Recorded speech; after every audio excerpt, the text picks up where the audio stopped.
halkani waa deegaanka Dharkeengeeyo qiyaastii dhanka koonfureed laascanood kaga beegan 75 kilomitir. Sanadihii u dambeeyay deegaanka waxa uu la ololaayay colaado sokeeya u dhaxeeya laba beelood oo walaala ah, balse nasiib wanaag waxa lagu guuleystay deminta iyo hakinta colaadaas. waa kuwan culimada iyo odayaasha reer Dharkeengeeyo ka hadlaya adkeynta midnimada iyo wadaadtinimada ka dhaxaysa.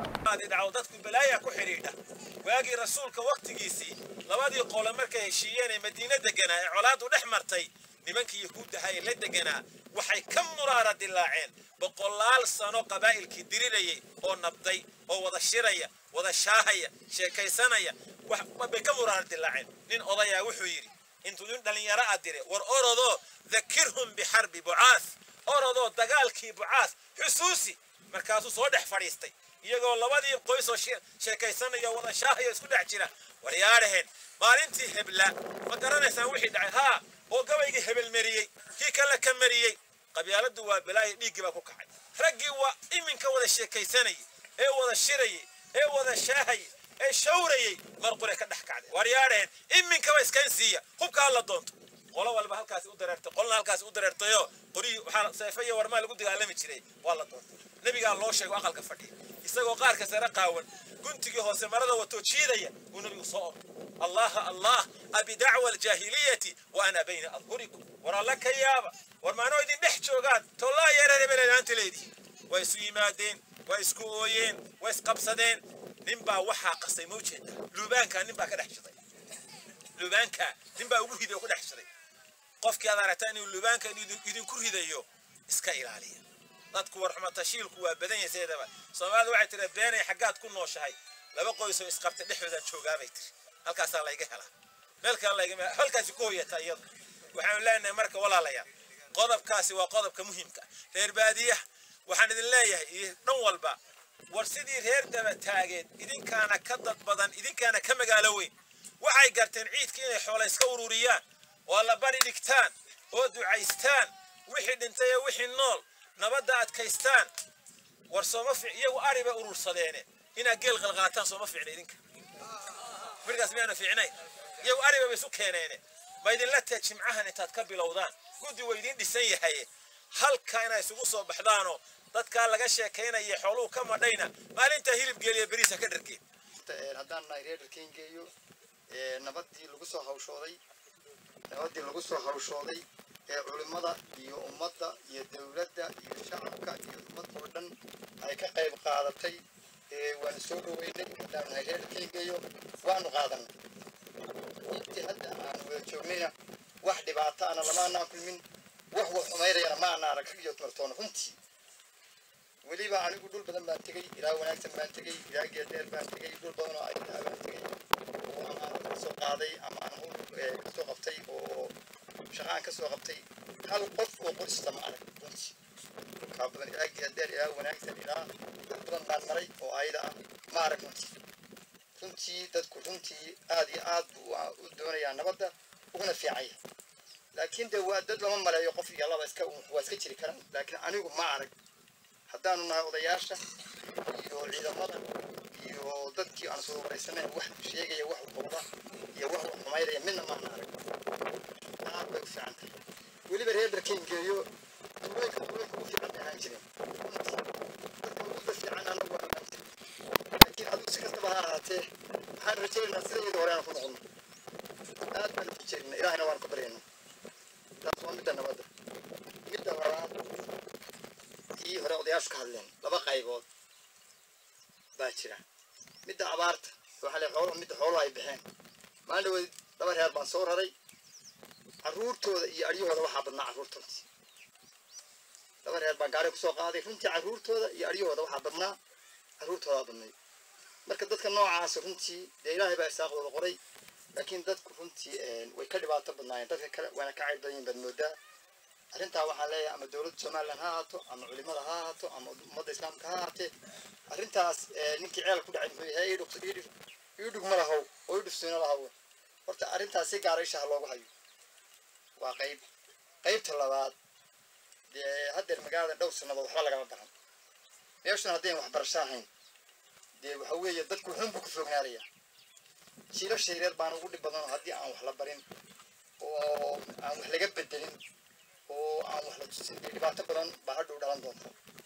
waxa weeye magaalada iskuulka hadday tahay mahadka hadday tahay malcaamadda hadday tahay abaabulka masjidka hadday tahay intoo waxay doonaysaa in wax laga bedelo oo ama diin ha ahaato ama maadi ha ahaato ama mid kastaba ha ahaatee in wax laga bedelo arrintaa waxaan codsanaynaa oo aad iyo aad u codsanaynaa ama ha ahaato culimada ama ha ahaato dowladda ama ha ahaato dadka kale waxgaradka ama ha ahaatee dadka kale ee meelaha wax laga keenkeena af yaqaana in xil la iska saaro qaybta waxbarashada xil la iska saaro oo qoladeeda waaweynna aan wax baranno qolyaha naga yar ee iyaga loo yaqaanay yaryaranta laga bilaabo iyagana de maartay aad iyo aad haddana laga qayb qaadanno annagu ma hadeerto runtii wax badan kama qaban karno halka waxaa ka laga waraystay dadkii deegaanka ahaa culimmadu way inoo yimaadeen waxay inoo wadeen wacdi iyo wax la yidhaha baraarujin iyo dabagalkii nabadgelyada intaas ku soconayeen iyo arrimaha asaasigooda la rabo in deegaanka guddida iyo odayaasha lagala tashado sida hadda maaragtay luqadooda ka socota taasu sidaa weeye tan kale qaybta nabadgelyada kolley anugu qolyaha odayaasha ahaa aanu ka nimin laasaanood waxaanu joognay ilaa ramadaan qaybteed iyo bisha tan hadda dhowr iyo tobankan hadda soconayey qaybta nabadgelyada waa markaanu maaragtay indhaindhaynay ama u fiirsanay aad bay u fiicnayd magaalada dharkaynkeeda markii la yimid iyo maanta waxaa u dhexeeya farqi weyn waxaan leeyahay 85% bay maraysa saasaan isleeyahay anugu 15 waa inta ka dhiman oo la dhamaystiri karo insha allahu dhaqso warbixinta dharkaynkeeyana sidaa weeye qaybta nabadgelyadana waa maqlayseen warbixin fiican baa laydinka siiyey dadkii socday ilaa laascaanood kuwii ka yimid waxay yidhaahdeen qori maanaan arag kuwii xagga ka yimidna waxay yidhahdeen maanaan arag alxamdulilaahi rabbilcaalamiin waa arrin mataqaana aad iyo aad loogu buuriyo waa arrin wanaagsan waxa weeyaan shuushkii baa baxay sharkiina waa guuray wanaaggii iyo nabadgelyadii iyo caafimaadkiina mataqaanaa wuu soo galay insha allah waxaynu rajaynaynaa halkaa inay kasii socoto oo ilaahay dabaysha caafimaada isbedelka maaragtay uu keenay abaartii iyo colaadii way israaceen nabadii amnigii iyo iimaankii iyo roobkii na way soo raaceen intaasna way soo raaceen arrinta sidaa weeye bulsho ahaan waxaa laydiin soo shiriyey dhammaantiin in arrintii dabagalkii nabadgelyada aad ka warantaan sida wax u dhaceen iyo halka ay marayso waanad ka waranteen ka deegaan ahaan dharkayngeeyo waad ka waranteen waxaan u malaynayaa magaalooyinka ay mari doonaan culimmaduna inay sidaa u waraysan doonaan haddii la iswarwaraysto oo maaragtay waxyaabaha xunna markiiba way duulaan dabka waxaa la yidhi markaadooda dhambeeli meel ku dhacdo markiiba way duushaa waxaynu maqli lahayn hadday wax dhacaan oo wax meel ka dhacaan markiiba waynu maqli lahayn waxaynu maqlaynay inaan waxba dhicin meel wax ka dhicin wanaag mooyaane xumaan inaanu ka dhicin baynu maqlaynay wanaaggaasi waa mid ina anfacay waa mid qof waliba mataqaanaa ku kalsoonaaday markaa qofkii qaraabada gooya ilaahay waa gooynaya subxaana watacaala qofkii qaraabada xiriiriyana ilaahay waa xiriirinaya subxaana watacaala waxaa nabigu inoo sheegay calayhi salaatu wasalaam maalinta qiyaamo marka la tago jidka dheer ee siraadka ee dhibta badan la marayo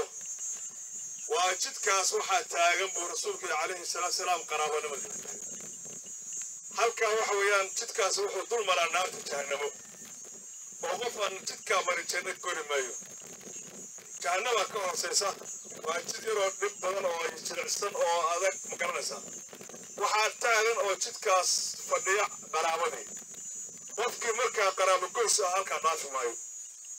qofkii qaraabada xiriirin jiray ee wanaajin jirayna jidkaas si sahlan buu ku mari doonaa insha allahu tacaala walaalayaal ummadda ilaahay subxaana watacaala intaasoo ummadood arrimood u ka dhigay ummad isku mid ah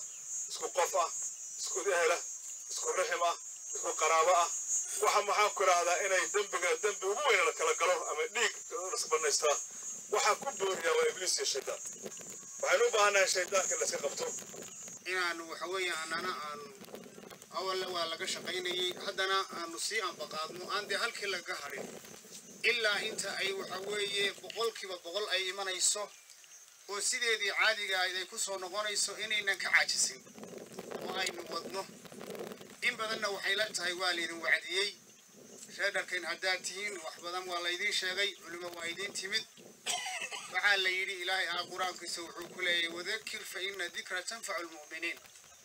adigu waani oo wax u sheeg oo xusuusi khayrka iyo nasteexada iyo dantooda taasi waxay anfacaysaa dadka mu'miniinta ayay anfacaysaa waa sifo wanaagsan sifadaas waa in laynaga helo aynu ku sifowno inaynu wixii laynoo sheegay aynu weelayno oo aynu ku dhaqanno aynu ku camalfallo aynu fulino oo aynaan ku sifoobin sifada xun ilaahay gaalada ku asteeyey gaalada alla muxuu yidhi waidaa dukuruu laa yadkuruun haddii la waaniyo iyagu ma waansamaan si kastoo loo waaniyo iyo si kastoo wax loogu sheego ma waansamayaan waa sifo xun sifadaa inaynu iska ilaalino oo aynu ku sifowno waxaan khayrkii laynoo sheegaya nasteexa ee laynoo khayr miidhaya inaynu ku dhaqanno o aynu camal fulino xujaynaynaguu taho ilaahayna waa inagula xisaabtamayaan qiyaamo waa inagula xisaabtamayaan mayntii waa kan taliyaha ciidamada Soomaaliland ee ku sugan deegaanka Dharkeengeeyo Maxamed Daawud oo ka warbixinaya nabadda deegaanka isagoo laga warbixinaya culimada soo gaadhay deegaanka kala timi magaalada Laascaanood ee xarunta gobolka Sool